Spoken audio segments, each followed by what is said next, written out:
let's go here. The Los Angeles Dodgers off to a historic start. Yeah. 8-0. No team that has ever won the World Series and came back the following year and won their first 8 games. Yep. Historic. It's the best Dodgers start since 19 double nickel, since 1955. The Brooklyn Dodgers. Them bums. That's how long it's been. But last night, Shohei Ohtani in the bottom of the ninth scored tied 5-5. Mm-hmm. He went yard, a walk-off home run. It was, his bobblehead night too. I mean, come on, man. Like seriously. Dude. It was his bobblehead night. People, when I showed up to the ballpark, I went there yesterday pregame, they were lined up like at 7 a.m. Dude. To get his bobblehead. I'm sure dead you covered serious. it People on get Spectrum, right? It's serious business about those bobbleheads. Then it had the nerve to be Shohei's bobblehead night. Oh, I saw people walking out with 4. I said, you better find security. You can't walk out of there with 4 or 5 by yourself. Somebody go, shoot, it gets real over those bobbleheads. Who knew adults would be fighting over bobbleheads, but it gets real. Oh, it's big time. And the big part is when you think of Shohei and what he's been able to do, we know that the MVPs and last year, got a World Series with the Dodgers. And the hype about him was big, about this guy who's going to come over in the major leagues from Japan. He was going to pitch and hit. They talked about the next Babe Ruth, who we hadn't seen since the 20s, and he made it happen. He's lived up to the hype. It's not often that you get somebody who's so hyped that you actually live up to it. A lot of times, people don't live up to the hype. But he has done all that stuff. And then, Kelvin, I'll ask you, throw out your guy who's lived up to the hype, because Shohei, I don't know how you can't say he didn't live up to the hype. He's checked every single box. Dude, one thing I love about Shohei is that Shohei not only lived up to the box just like statistically, he literally lives up to the moments. It'll be like, oh, this is his night that he'll hit the home run. Oh, he's in the World Baseball Classic and he strikes out Mike Trout. Like, you know what I mean? Like, he lives up to the moment. It's his bobblehead night. He could have just had a solid game. Went 2 for 4 and a stolen base. No, he is a walk-off on, y'all take these bobbleheads and take this W. So Shohei is for sure on my list of people that you heard the name, you heard the rumblings coming in, lived up to it with the Angels, right? Couldn't necessarily get there. Comes to the Dodgers, immediately goes to a World Series and wins a title. So Shohei, without a doubt. I'm going to go chalk here, but I think we've gotten used to the person I'm going to name. So we go, okay, we heard it, but I don't know that I've ever seen any human have this much pressure, and that is LeBron James. LeBron James came in. When you have chosen tattooed on your back. The media, ESPN said. I have a birthmark. He has chosen. He has chosen on his back. And ESPN said, you know what? Scoot over. Scoot over. We're about to lay in the bed with you for the next 25, 30 years, LeBron, and give you all the pub. Nike said, scoot over. We want to get in this bed too. And everybody was in the bed with him trying to make money off this young kid.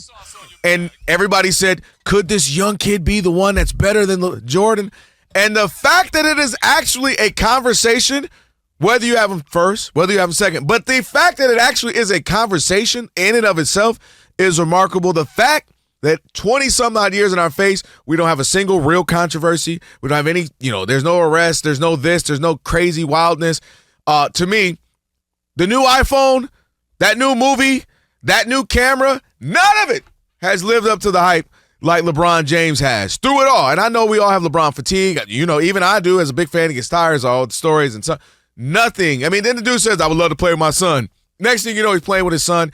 So he and Shohei, to me, both have that. We heard about him. We heard almost in a comic book sense of like, dun-dun-dun-dun, they're coming, they're coming. And they lived up to it. And they lived up to, surpassed the hype. Shohei has been incredible. Like I said, we know the story of LeBron so long because he's been playing 20-some-odd years. But I still think we really have to go, that was kind of credible. Jordan did not have that hype. Kobe did not have that kind of hype. Jordan was the third pick. Pick. You know what I mean? And we thought, he's going to be good. But no, and the thing is, people forget. When Jordan came to Chicago, nobody was at the airport to meet him. He took a cab from the – it wasn't like that back then. And that's why – think about that. Dude, I want people to remember, like, I know we're tired of LeBron, and I get it. Trust me, we live in L.A., brother. I get it. But I'm like, man, nothing ever lived up to the hype and actually superseded that kind of crazy hype. So I always give him credit for that. So Shohei and LeBron are two folks there. I think those are fair, yeah. Yep. And then let's go on the flip side and say people who didn't live up to the hype. Because I always think of Trevor Lawrence, and when he came out, can't miss. That's a great one. Go back and reread those stories and go back and watch all the tape on the NFL experts and draft people and Trevor Lawrence and he hasn't lived up to the hype. He was supposed to be the next best thing since Peyton Manning. Yeah. And who else am I thinking about with the Colts? Andrew Luck. And Andrew Luck. Yeah. Remember they were like that? No, Andrew Luck he was up. He was for sure up there. They thought that Trevor Lawrence would be that guy. And then he had that one moment, the big comeback against the Chargers in a playoff game, which was huge, right? It was huge. But then took a step back, and now I don't know where he is. I know he got the big contract, but do I really feel like he's a transcendent quarterback and the Jaguars are set for life with him at quarterback? No, because I think he's taking steps back. So I'm going to say Trevor Lawrence did not live up to the hype. Who would you pick? I'm gonna shock you on this one because he did live up to the hype to an extent. You just follow where I'm going with this one.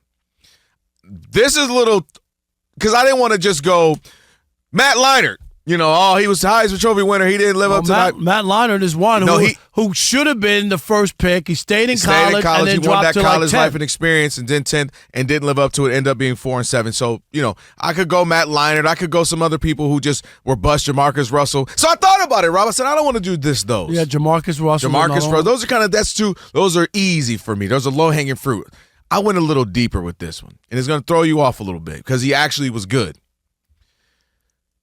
Michael Vick. And what I mean by Michael Vick Vick. Watch where I'm going with this. Okay. Michael Vick was absolutely absurd in college. We had never really seen what he was doing as a freshman, true freshman at Virginia Tech. It was little comical what he was doing. Ends up becoming number 1 pick, got the entire city behind him, and was fun to watch. Was the Madden experience, the Michael Vick experience? Absolutely. But I don't think we got the best. He'll tell you, we didn't get the best version of him. He'll tell you, showing up late to practice, wasn't in the film room, just relying on his natural gifts and talent, had the wrong people around him. We know where that led, dog fights and dog issues, and goes to federal prison for a couple years. Michael Vick comes out, is contrite, shows contrition, makes good, gets a second shot with the Eagles and Andy Reid, and that man went nuts for a couple years. And was incredible. Some of the best football we had seen in years at the quarterback position, passing and throwing. Comeback player of the year, was an MVP candidate. And I always get upset, and I think it's a lesson for young people in any walk of life. Be at your absolute best. Because you know what Shohei Ohtani does, and I literally get to see it, living here and doing stuff with the Dodgers. Right. You get to see it. You're at the ballpark all the time. Who's first one there? Who's put in the extra work? Whose body is in great shape? There's no doubt. Rehab perfectly. He doesn't cheat on his rehab, so, I ain't really ready yet. Puts in work. What does LeBron do? 6'8", 250, faster than everybody, jump out the gym, quicker than everybody. Still, what do we talk about? All the money he puts on his body. Works out. First one in, last one out. We see all the workout videos. So Michael Vick, to me, because I saw a taste of what could have and should have been, and it always kind of hurt me like, man, that is what Michael Vick was supposed to be. I don't know if I could do Michael Vick, but I hear you. I didn't want to just go Jamarcus Russell. Right, no, I get it. Okay. I wanted to say, here's the guy that I go, now that I saw you at your max, what you could have been. He was the first guy to beat the Green Bay Packers was it at Lambeau? Right? Yep, no, they never lost a playoff game there. Michael Vick was the first one. I'll never forget that story. I remember that. But Michael Vick, to me, because I go, oh, my gosh, if he studied in the film room, put in the time, stayed later, film room, and he talks about it. He's very open about it now. He just wasn't there. He's like, I'm faster than you. I'm better than you. Take that. But we always kept getting those 8-8 seasons, the 7-9, 9-7. When we saw the best version of him with Andy Reid, man, they said, Kevin Corn on the cob, you better get out of here. We got Michael Vick. And I just think for me, I wanted to mix it up, not do it, little. I always like, man, that's what we were supposed to get. Yes, he was fun. Yes, he was exciting. Yes, he had all the commercials and he had all that swag and he was transcendent in that regard. But I'll forever be like, man, what coulda, shoulda, woulda been had he locked in like a Shohei, locked in like a LeBron, locked in like a Kobe, God bless the dead. and been on that level. He might have been Lamar Jackson, where I'm always winning 10, 11, 12, 13 games. Winning MVPs. Winning right? MVPs. I'm in the postseason. So good. Y'all mad I'm not winning Super Bowls. You get what I mean? That's how good. Yep.